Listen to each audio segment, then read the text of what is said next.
once again to our show that is called Real Shame. It's a show where we two guys watch movies from our movie list of shame or movie blind spots. Basically, movies we haven't seen that we're fixing that, seeing, reviewing it, and everyone is listening and holding hands and enjoying that. Singing Kumbaya. Singing Kumbaya. I'm Adam. I'm Andy. This week, Andy's picked two movies from my list of shame movies that I haven't seen. And to get us started, I'm going to toss it over to him. Why don't you tell us what that first movie is? I will. Three young people in London find themselves embroiled in a mystery, one where men are experiencing nightmarish hallucinations which end up driving them to their death. They are kind of nightmarish. They are. But one of the three adolescents is no ordinary young person. The game is afoot, and he can solve the mystery, for he's young Sherlock Holmes. The deductive mind never rests, Watson. It's not unlike a finely tuned musical instrument. It demands attention and practice. How does one go about fine-tuning a mind? Problems of logic, mathematical equations, riddles. For example, Watson, you're seated in a room with an all-southern view. Suddenly, a bear walks by the window. What color is the bear? Red. The bear is red. Why on earth would the bear be red? The southern sun is very hot. The bear would be terribly burned. That is the most absurd answer I've ever heard. So, Young Sherlock Holmes came out in December of 1985. It is technically a Christmas movie. Yep. Takes place like in the days leading up to Christmas. I think it ends basically on Christmas. It's directed by Barry Levinson. We might hear a little bit more about Barry Levinson Next week, for sure. Yeah, pretty soon. He before he directed Young Sherlock, well, he actually started out his career as a writer and sometime actor. He co-wrote some Mel Brooks movies like High Anxiety and Silent Movie in the 1970s, but he shifted into directing. Actually, his directorial debut is Diner, which again might see that pretty soon. He directed the baseball movie with Robert Redford, The Natural, and then he did Young Sherlock Holmes in 1985. After Young Sherlock Holmes, he went on to direct the Oscar-winning movie Rain Man with Tom Cruise and Dustin Hoffman, and Disclosure, and he's done several other things, but those are the ones I cherry picked. Young Sherlock Holmes is written by Chris Columbus. Who's no, that? not the guy that sailed to the New World.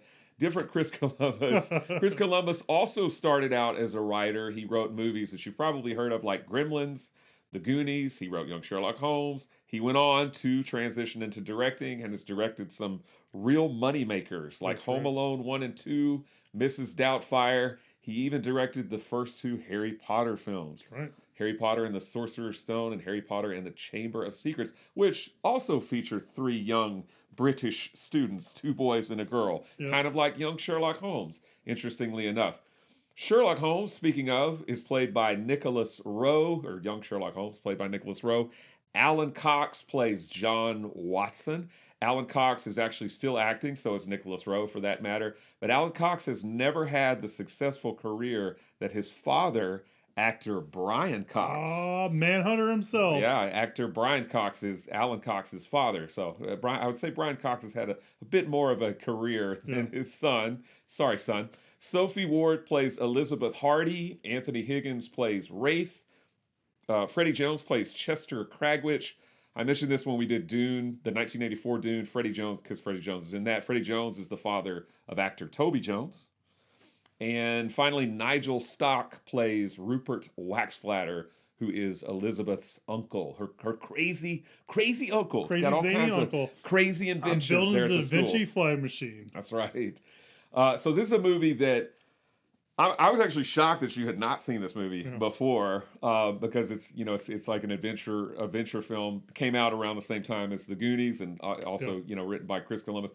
I've seen this movie a bunch. Oh, really? I saw it in the theater. Oh, cool. I was actually talking to my brother recently and about this, and I said we were doing it on the show. He was like, "I think we saw that twice in the theater, you and me." I was like, "Did we?" So I guess I saw it twice in the There you theater. go. I didn't even remember that, but I saw it numerous times on VHS after that. I've seen it probably at least 10 times now. It's kind of strange how many times I've seen it. But this movie you've never seen. No. How much did you know about Young Sherlock Holmes going into it? Had you heard of it before? I only knew about the stained glass man scene.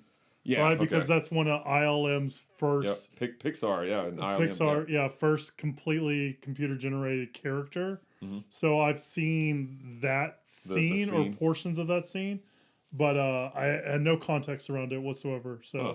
I didn't know why they were fighting a stained glass man or why he was coming after the priest. But I do now. Well, I was gonna say, I mean, I am older than you. This movie was really popular when I was Yeah. young. Like all my friends had seen it. I feel like any of your friends seen it? Have you I ever need to talked ask about it? them. No, You I didn't don't ask them? remember anyone Huh. talking about it and stuff like that. Okay. Like, did Cloak and Dagger come around there? Because I have one. Yeah, friend that Cloak and talked Dagger's like about Cloak and Dagger. 1984. Yeah, Yeah, yeah, yeah. So very close. Yeah. Okay. yeah. I was So you sheltered. didn't know a whole lot about. Obviously, No. you know who Sherlock Holmes is. We did a Sherlock Holmes movie on the We show. did, We did we the did. 7% Solution, Yes. which I liked. And yeah, so dig in. What did you ultimately think of young Sherlock Holmes? So it's interesting. This movie, when it first started, it said Steven Spielberg presents, right? Yeah, Amblin Entertainment. And entertainment. And it feels very like Indiana Jones and the Temple of Doom to me a lot. Yes. I think Temple of Doom came out Right this before, movie, yeah, so- 84, yeah. But there's a lot of similarities, especially like with the whole cult inside of the pyramid and the human sacrifices. It's like, oh, it's very easy to draw a Yes. line to that kind of stuff Yes. and see what goes on. Yep. So I found that interesting because Indiana Jones and the Last Crusade is my favorite movie of all time. So I'm a big fan of Indiana Jones, obviously. I like this movie, but for me, it's missing some of that magic. It just feels like it just doesn't have that it factor to me for some reason. I liked it overall. I liked the characters. I mean, I thought I didn't really care for Holmes that much. Alan Cox didn't really bring too much. Watson. Yeah, sorry. Watson didn't bring too much to him because I've seen like stuff with, I've seen the Benedict Cumberbatch Sherlock Holmes where we have Martin Freeman. Martin Freeman as Watson. And I've seen other iterations of that, and I feel like those Watsons are a little bit more.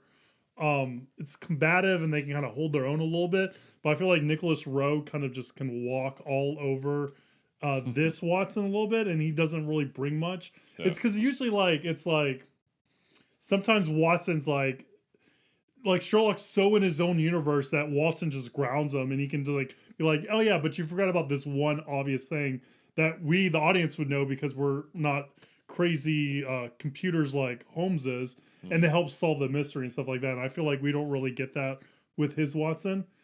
So I really think that's kind of missing. But I liked Nicholas Rowe as Sherlock Holmes. I think the stuff at the school was the most interesting, like with him trying to solve the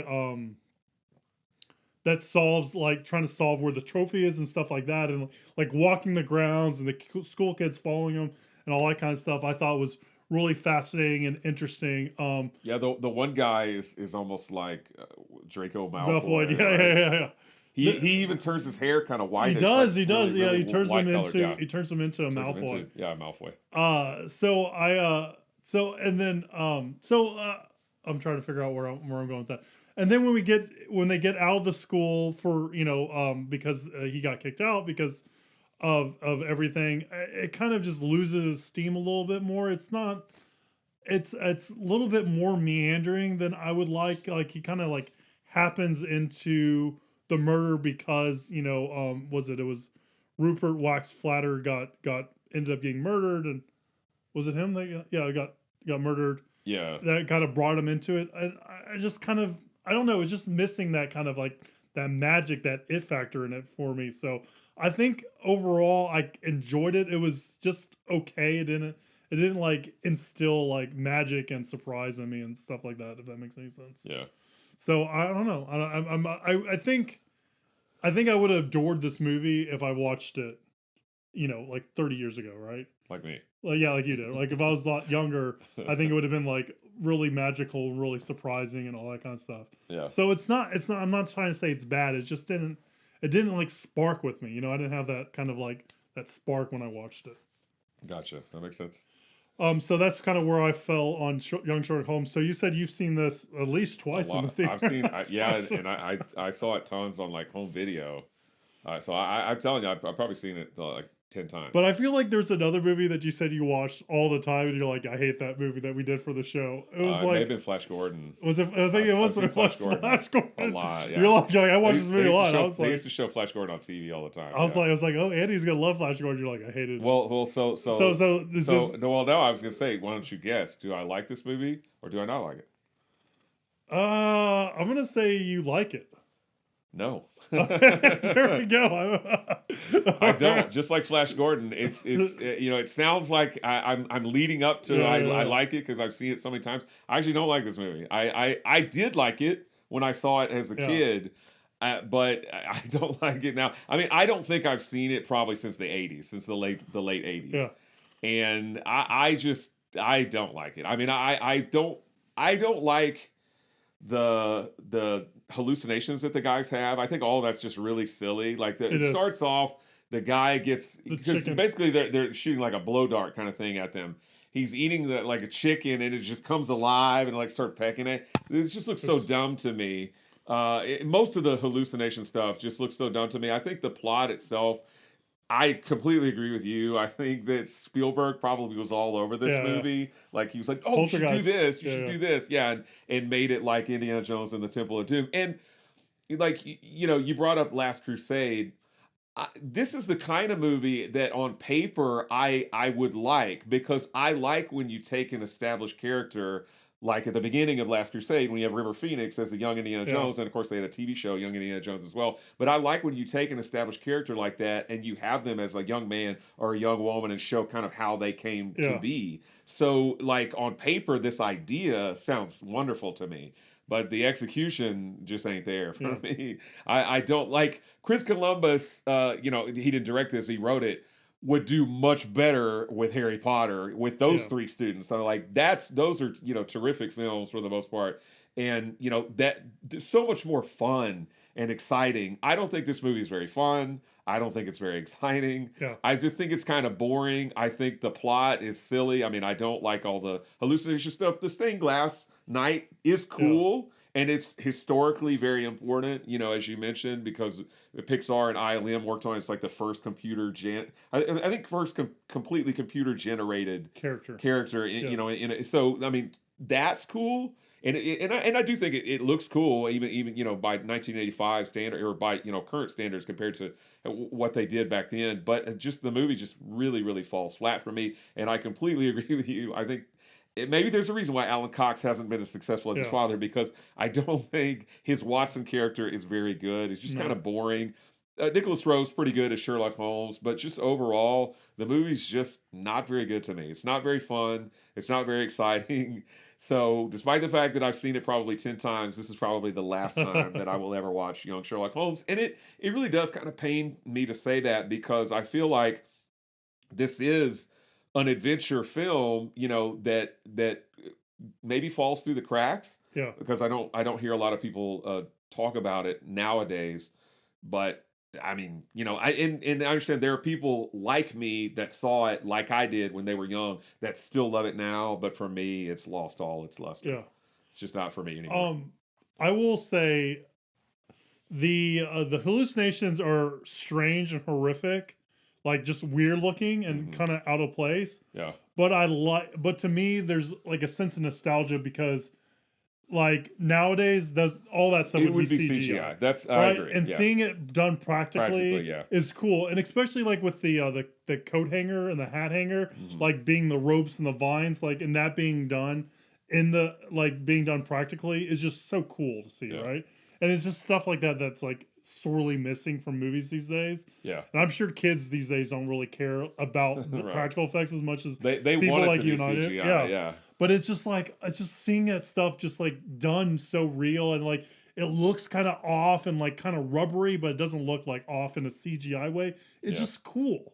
You know what I mean? And it's just like it's so interesting on that aspect. So I understand, like, and I'm with you where the hallucinations just seem out of left field, but I do like that they're like practical, and it's kind of cool seeing it. Yeah, I'll give you that. I can appreciate the practical nature of the effects as opposed to having CGI. The other thing I wanted to ask you is I'm wondering when the first time someone had a blowgun and someone blew in the end and it poisoned them, right? Yeah. Because like it happens in Hudson Hawk, which I love Hudson Hawk. Yeah. But as soon as I saw the blowgun, I'm like, oh, this. I'm like, I knew a scene like that was gonna happen. Like we're gonna get it, and it does, right? But I want to know like what was the first scene that did that? What was the one that was groundbreaking? And it's I like, don't you know know. what? I don't know. That kind of stuff. So I thought I was like, I'm waiting for it to happen. Yeah. And you were not disappointed. Yeah. I mean, I think there's better Sherlock Holmes stuff out there, and you know, Yeah. Chris Columbus obviously was trying to not tread or not step on anyone's toes because at the end we man. have I feel like there's that paragraph. yeah, there's big time disclaimers like, hey man, don't get offended, Yeah, Sherlock Holmes fanboys and fangirls. This is not meant to be canon. Yeah. It's just a speculative what if story for fun. Yeah. Please don't at me. He wrote this for like the 2020 2022 audience that takes offense. You know what I mean? I think so. Yeah, they read too much in things. Yeah, for sure. Yeah, well, speaking of which, you know, obviously, if you've not seen this film before or you've forgotten, make sure you watch it all the way to the very end. Watch all the way through the credits. Is Nick Fury there? Because that Nick Fury's not there, but you might be surprised at who the villain actually turns out to be. Because they did want, you know, they're trying to set it up for a sequel, which never materialized. I did read that there was a video game based on this that I think was only big in Japan. It only came out in Japan. All right, we're big in Japan. Yeah, it was like it's not called Young Sherlock Holmes. I didn't write down the title, but it's basically just based on this film. It's for the MSX computer. Oh. Yeah, so you could probably play it through an emulator or something like that if you're so inclined to play the game. But yeah, so yeah, I mean, for me again, overall, just that just doesn't hold the same magic as it did when I saw it back in the glory days of VHS and back in the cinema. Watch. Where do you fall in like the Robert Downey Jr. Sherlock Holmes movies? I know I've seen the first one. I don't know if I've even seen the sequel. I thought it was pretty good. I mean, when I saw it back then, I thought I enjoyed it. It was entertaining. I think they're okay. Yeah. But I was gonna say, like, there's been some really good. I mean, I think the best Sherlock Holmes property that I've seen is the Benedict Cumberbatch series. I haven't watched that. And each of those episodes are like 90 minutes, so they're each movies and stuff like that. Yeah. But most of them are kind of based or like modern reinterpretations of the original stories. So there's like, I think the first episode is the Hounds of the Hound of the Baskervilles. Baskervilles is what it is. Yeah. And stuff like that. So they're kind of retelling of that stuff. And that one's actually the weakest of the series, if I remember correctly. So I liked all that stuff. And then we had like Elementary with dude from Crash, Johnny Lee Miller, Crash and Lucy Override, Liu, yeah. Stuff like that. I didn't watch that either. Yeah. Have you checked that out at all? Elementary. I've seen the first 2 episodes a long time ago. I don't really remember. I like my favorite. I don't know if we were going to use this as a viewer's question or not, but I'll say it now. My favorite Sherlock Holmes iteration is House. So House is heavily done with Hugh Laurie. Is heavily inspired by Sherlock Holmes. In fact, the character Sherlock Holmes that was written by Sir Arthur Conan Doyle was actually inspired by a doctor he knew. So he took that doctor he knew and turned him into a detective, and then with House, they basically turned him back into doctor. Oh. But I adore the House series. It's like 8 seasons, and I've watched it at least twice all the way through, if not more. Wow. And I think Hugh Laurie does great. He comes off as like a pretty terrible. He comes off as like his character is supposed to be like a terrible person, but for me, I read a lot of heart into his character. Yeah. So it's like more like I read it as he's trying to close himself off and not let anyone in, rather than him just being a bastard. I don't know if everyone reads it the same way, but I adore it. So for me, my favorite iteration of like a Sherlock Holmes kind of character is Hugh Laurie's House. So I don't know. That's tangential and all that kind of stuff. But it's me a long way of saying, like, if you want Sherlock Holmes, there's plenty of stuff out there and stuff, honestly, that does it better than this. Right. Even like the 7% solution, Yeah. which I thought you were going to say, because that's kind of taking a character that exists and kind of doing something a little bit different with it and stuff like that. Yeah. It was good stuff. All right. So where are the critics on this guy, or is there anything you want to add? Well, they are 64. It is 64% fresh. 63% audience. Siskel felt like I did. It was just kind of not a good plot. Yeah. Gave it thumbs down. Roger Ebert liked it enough to give it thumbs up. Leonard Maltin gave it 2 stars. Not very good for 2 Leonard. stars, Malton. It was nominated for Best Visual Effects, but it lost to a movie. Jurassic Park. It lost to a movie that has Wilford Brimley in it called Cocoon. Oh, Yeah, old so Wilford Brimley. It lost to Cocoon. Wilford Brimley, who looked the same for 40 years of his life. He did. And the best visual effects, I think, were Wilford Brimley's mustache. That's right. Yeah.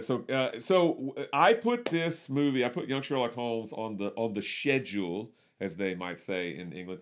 I put this on the schedule of. I feel like a few months ago, because for December I was like, well, it's a Christmas movie. Whenever it takes place at Christmas, I knew you hadn't seen it, so I threw it on there. And at the time, I was all geared up to mention that it has no Blu-ray release. It's only DVD. However, in the ensuing months or whatever, however long it's been since I put it on the schedule, they have announced a Blu-ray for it. Oh. So if you are a fan of Young Sherlock Holmes, or if you've never seen it and you feel a little lucky and you want to just buy the Blu-ray outright, there's one coming in January of next year, January of 2023. So it will finally be making its 1080p debut. I mean, it may be 1080p streaming somewhere, I don't know, but it'll be making its physical disc manifestation of the 1080p Blu-ray copy thingamabob coming in January 2023. Young Sherlock Holmes.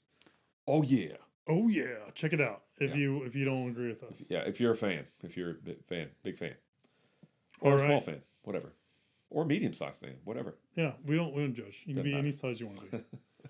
All right. Well, on these, is there anything else? No. On these Monday episodes, we always like to talk about what we've been watching. I'm gonna kick it over to you again. What have you been watching lately? Let me think here. So I watched. Did you watch my Formula One show? I did not. I Okay. watched so I was in the mood one night to watch a comedy that I'd seen before, Mm-hmm. and I thought of the movie. What is it? Nothing to Lose, something like that, with Tim Robbins and Martin Lawrence. Oh yeah. But I did not go with that Is one. that the one where he tried to carjack him? I think so. I didn't go with that one. I went with a Chris Tucker buddy kind of comedy directed by Brett Ratner from the late 90s. Do you know which one? Wasn't Rush Hour, or is it Rush Hour? It is not Rush Hour. Okay, another Chris Tucker buddy comedy. From there's the two 90s. there's two movies. Well, not counting the Rush Hour sequels. There's at least two Brett Ratner, Chris Tucker buddy comedy movies that fit this bill, but it's not Rush Hour. Does it star Tim Robbins also? No.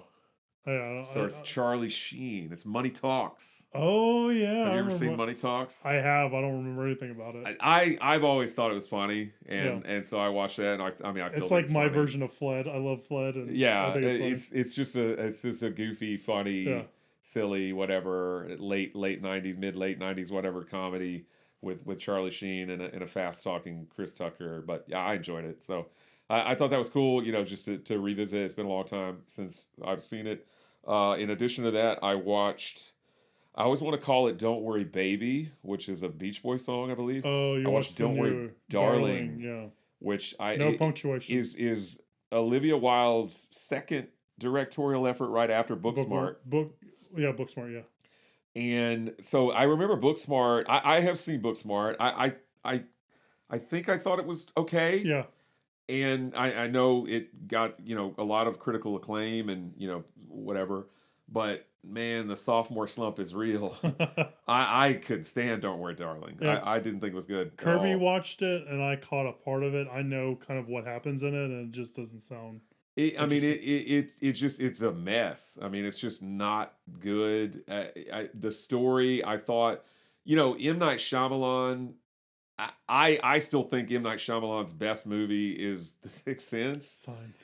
And I mean, I'll give you Signs, but I mean, let's face it. Pretty much everything after that, at least to us, is really gone way down. It's right. like So this, and then nowadays there's like a little hump around the visit. Yeah, the visits is entertaining, mostly for the dookie diapers. Yeah. But the visit's entertaining. But I mean, the old, all the Happening, all those movies, The Village are to me not very good, and those are still probably better than Don't Worry, Darling. Like I just thought it's like you take M. Night Shyamalan's worst idea, and it's probably better than Don't Worry, Darling. I thought it was crappy. Florence Pugh, she does a good job. Yeah. She's a very solid actress. I think I've mentioned that before on the show when we talked about something or other. She's very solid in it. Harry Styles is terrible. I think Harry Styles is a shit. You should go home. I think he's a shitty. I think he's a Like shitty. in Dunkirk? He's a shitty actor. Well, I know there's a lot of like Olivia Wilde and him. We're dating. Something. I hope it was worth it because he sucks as an actor. I actually like some of his songs, but acting wise, not good. And the third movie that I want to mention, I actually watched. Was it last night? I don't know. I watched it very recently. It's on Hulu right now, anyways. Called Duel. Dual. So it's not the Steven Spielberg Duel. Not the Steven Spielberg Duel. This one has Karen Gillan in a dual role. She plays not twins, kind of twins. Is she like future Nebula and then past Nebula, Yes. like in the Avengers movies? Yes, and it's got Aaron Paul in it. Okay. Other than that, I don't really know. I didn't really know the other actors and actresses. So this is made by, I didn't write his name down, but it's made by the same guy that did a movie called Faults with Mary Elizabeth Winstead, because he was married to Mary Elizabeth Winstead at one time. They're not married anymore. Faults, which I have seen, and I thought was good back when I saw it 8 years ago or whenever. And then he did The Art of Self-Defense with Jesse Eisenberg. Oh, yeah. Which I didn't really like that much. I heard a lot of good things about it. Yeah. Well, everybody liked it apparently but me. I didn't really like it that much, but it was very critically acclaimed. So this is, I think, his third movie, if I'm not mistaken. Could be wrong. Maybe third or fourth. Something like that. I liked this. I liked Duel. I didn't know much about it. I think Karen Gillan does a good job in her dual role, like the title says, but and Aaron Paul is really solid in it. I thought it's very quirky. It honestly, it reminds me of something that I think when we were talking about Crazy Heart, we were talking about The Lobster, like Yorgos Lanthimos' his kind of films. It reminds me of like a Yorgos Lanthimos kind of film, honestly. Okay. But it's kind of bizarre and quirky and out there like that. But as long as you realize it's meant to be like a kind of a dark comedy, because it is meant to be funny. I read some reviews on IMDb after I saw it that were like, this movie sucks, it's so boring or whatever. It's meant to be like a dark comedy. Yeah. I think that was lost on some people. As long as you kind of recognize that, I thought it was pretty good overall. I enjoyed it. So right. I would recommend that. Duel. I would not recommend Don't Worry, Darling. Dual, yes. And you would recommend, and was it Money Heist? Always No, Money Talks. Money Talks. Yeah, always recommend Money Talks. All right. Love that film. What have you been watching? So last week I mentioned that Ryan Bingham is who's a musician and an actor actually that appears in Crazy Heart. He's in a show that everyone's talking about. Everybody. Called Yellowstone. Uh-huh. And so Kirby and I decided to make the plunge and watch Yellowstone. We watched all 4 seasons of Yellowstone. Wow. The 5th season's airing now. I could probably do a whole podcast, whole show on my feelings on Yellowstone. Mm-hmm. Ultimately, where I stand with it is I'm not the biggest fan of it. I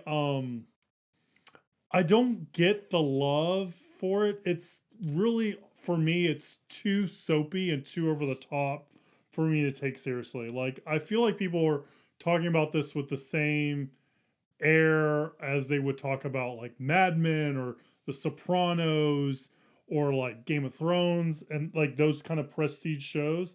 And to me, this show doesn't even hold a candle to that. Yeah. It's written by Tyler Sheridan, who has written movies that I really like Hell or High Water, one of my top 5 movies of all time. He wrote Sicario, which I think is really great. He wrote Wind River, which is really great, and stuff like that. But for me, this kind of format for him is just not very good, in my opinion. And it feels very, very, very rote. Like it is, like it's almost laughable how by the book, how basic the plots are. Like I am saying dialogue to Kirby while we're watching this that they say in the show, because I'm like, what is the most obvious thing the person would say? Is this, and then they say it like, you know, exactly like I say it verbatim, and it's like, okay, like it's not surprising. Yeah. So for me, it's not. I can't think. I don't. Maybe people like it in a more soapy way, and I'm wrong about it. But I feel like people really like this, and they're thinking of it like as a prestige show, and it's not that. So that drives me crazy. I find the characters, the Dutton family is who it centers around. That's where Kevin Costner plays the patriarch, John Dutton. He has children, you know, Beth, Casey, Jamie in the show. I find everyone despicable in the show. Like the whole family is despicable. They do terrible things. They're terrible human beings. They murder people and they do all bad things in the name of saving the ranch. And I feel like shows like Succession show terrible people, but they make it interesting, and they make it, and they show them as bad people, and you kind of understand watching shows like Succession. Like, okay, I'm watching terrible people do terrible things. I don't want to be them. I just kind of feel sorry for them. Whereas with Yellowstone, these people are doing terrible things, and I feel like people are idolizing them. They're like, oh, I want to be like John Dutton because John Dutton doesn't take any sense, and yeah, someone's going to come on his land and try to take it, so he's going to kill him. It's like, that's like a terrible thing to want to do. Yeah. Or like they look at, and the thing that Kirby and I have going on is we're commenting on people, or commenting to ourselves on people's posts on Facebook and social media that are like that like these two characters, Beth and Rip. And we're like, both these people are despicable. They're in a terrible relationship. Like the relationship's completely not healthy. It's toxic. And people are like, oh, this is the best relationship and all that kind of stuff. We're like, we feel like we're taking crazy pills. Unfriend. Yeah. They're terrible people. Beth is horrible. She treats Rip terribly. And Rip is just like a lapdog coming back to her. And then women are like, oh, this is the best way. This is how all relationships should be. Or not all women that we're seeing post stuff on social media.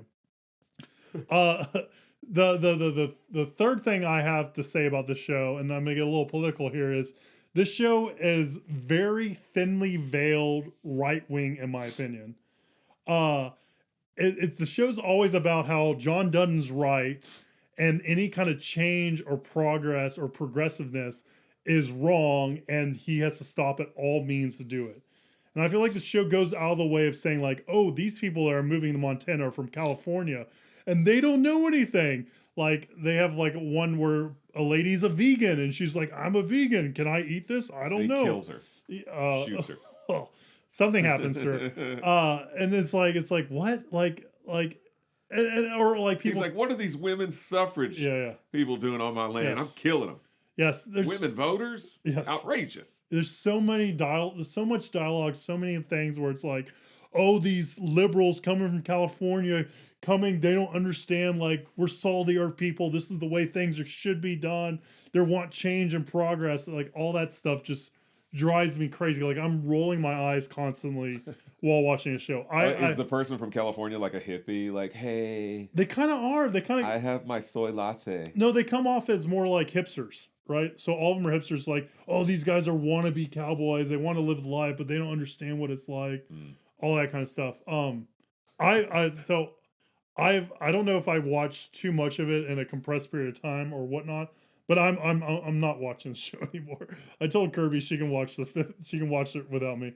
I'm over it. I can't. I don't think it's worth it. It's disappointing because I like Tyler Sheridan, but it really makes me concerned about anything else he's done.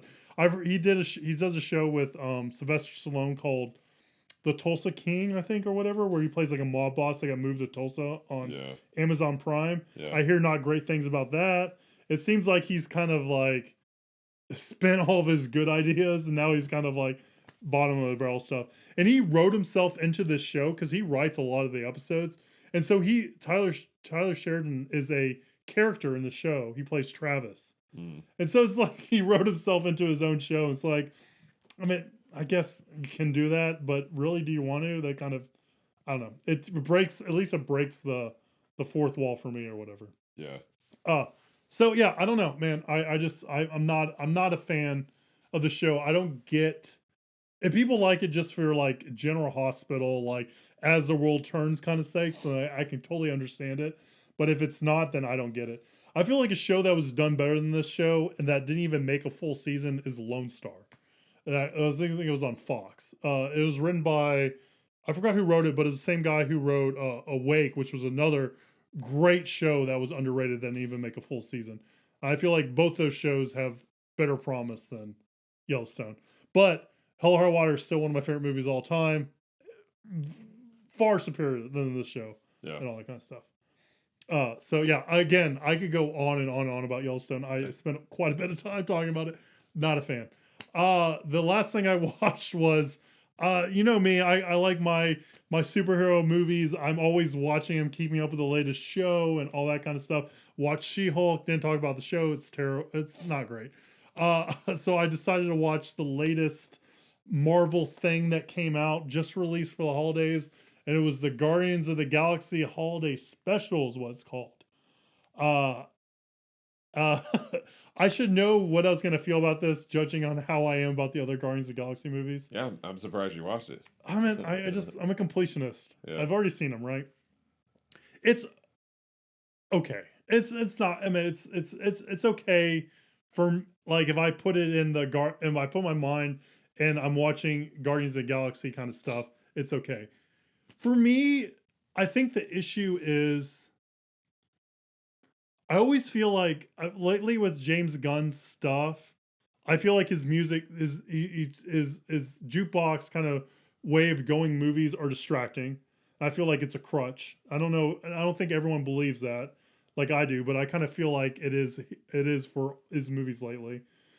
This one, it's a little bit better because it's a Christmas movie. And so you're kind of expecting like musical numbers and Christmas songs and all that kind of stuff, because that's kind of like par for the course for like Christmas and holiday specials. So it's not as annoying there. But I feel like for me, he's always telling us emotion, but I'm never feeling that emotion. Like he's like giving us the visual language and the dialogue, and I'm seeing characters emote and feel a certain way. And he's like, you should feel sad. But I don't feel sad. I'm just like, okay, I get it. He wants me to feel sad at this moment, but I don't. It doesn't bring me in. I never get overwhelmed with those emotions. Like with the first Guardians of the Galaxy movie, spoiler, when Peter's mom dies in the hospital, like I feel nothing in that scene. It just doesn't affect me. Like I see like sad things happening and all that kind of stuff, but it doesn't really affect me. You know what I mean? Yeah. And like I've seen movies where people are dying and it's heartbreaking for me and stuff like that. And it just feels like I can never get with his movies to where it kind of like hits me emotionally and stuff like that. And even Peter with his dad stuff, which, you know, historically for me, any kind of dad stuff hits me. Like we did About Time, and that movie broke me. Like I was so sad after that. And like even Guardians of the Galaxy 2 with Peter as his dad, it's like, okay, I get it. Like Peter has a strained relationship with his dad, but I'm not feeling like that emotion tied to that and stuff like that. So yeah, I'm kind of with seeing this and seeing the new Guardians of the Galaxy trailer, I'm kind of coming around with like, oh, wait, this is how I'm kind of taking in his stuff. And I know I'm in the minority of the Guardians of the Galaxy. I mean, there's people that think Guardians of the Galaxy, the first one, is the best Marvel movie, which I don't necessarily agree with. And I like James Gunn as a person. I'm not vibing with his superhero stuff. And I'm really worried because he's now taking over DC. He's going to be the main. He's going to be the Kevin Feige, along with him and Peter Serafinowicz, I think, are going to be the Kevin Feige of DC. And I'm just so worried about the rest of the DC stuff, because if he's imparting his own taste and preference on these DC movies going forward, then there's no chance of me liking those movies at all. Mm-hmm. You know what I mean? And I would like to get back to the part where there's some awesome DC movies, because, you know, I love the animated movies and stuff like that they do. Yeah. Does any of that make sense? Yeah, it does. Okay. So Guardians of the Galaxy Holiday Special, it's as good as the Guardians movies. So for some people, if you like those, you'll like this. Yeah, I think so. If you don't like those, you probably won't like this. It's I mean, I think it could have been. Yeah, I don't know. I think it could have been done a little bit more interesting too, but whatever. I don't know. Well, I'm It's not for me. surprised that some people think Guardians of the Galaxy is the best Marvel movie when we all know it's the Incredible Hulk. That's right. Okay. That's right. Edward Norton. I was gonna say Edward Furlong. They peaked with the first one, They ladies and did. gentlemen. All right, so that's a long what we've been watching because I kind of went on a couple rants. But hey, that's maybe what you tune in for, or maybe what you tune out Well, that's for. why we do these after the main movie. Because we got so many comments of like, shut up I gotta talking wait about 12 what minutes. you've been watching. Yeah, I yeah. can't skip ahead. Yeah, I don't know how to do chapter markers on YouTube. Here we go. Maybe we tune some people out with that. All right. So we did Young Sherlock Holmes, about a young take on a detective. So what did you decide to pair with that movie for Wednesday? Yeah, so I mean, obviously you got a lot of options here. I thought about doing just another Sherlock Holmes movie, like Sherlock Holmes Grown Up, but I was like, I mean, because we did do the 7% Solution, which he is a grown up Sherlock Holmes in that, and so I don't know, I this movie that I picked ended up coming to mind. It's a movie that came out a couple of years ago. It was pretty well received. Yeah, I think And it it looked interesting to me. I thought about doing this movie that I picked. I also briefly tossed out Mystery Team, which is a movie about some young detectives who now are adults, but they're still solving crimes, and it features a basically pre-fame Danny Glover. not Danny Glover. Donald Glover. Donald Glover, yeah. Yeah, I was like, Danny Glover, that doesn't sound right. Yeah, Donald Glover. But thank you. I couldn't think of his name either. Donald Glover, back when he was basically part of the Derek comedy team. Yep. And then, now he's huge. He's Childish Gambino, and he's Lando He's Calrissian, Lando, and he's Atlanta, and everything's made a lot of money. But I decided not to do Mystery Team. I think you've seen Mystery Team. I have seen Mystery Team. Team. I've seen Mystery Team. And neither one of us, I don't think, had seen Nope. this. Is that right? So I picked The Kid Detective. All right. This is not about a young detective. It's about a guy who was a young detective. Now he's an older, he's not old, but he's an older detective. So yeah, we'll talk about The Kid Detective on Wednesday. All right, stay tuned for that. All right, guys, so that's everything Young Sherlock Holmes and more. Please like, subscribe, share, do all that social media stuff. It really does help, and we appreciate it. And stay tuned on Wednesday when we learn more about that rascal kid detective and all the stuff he solved and the 200 cases he solved and all that kind of stuff. So stay tuned. We'll see you soon, guys. Have a good one. Bye.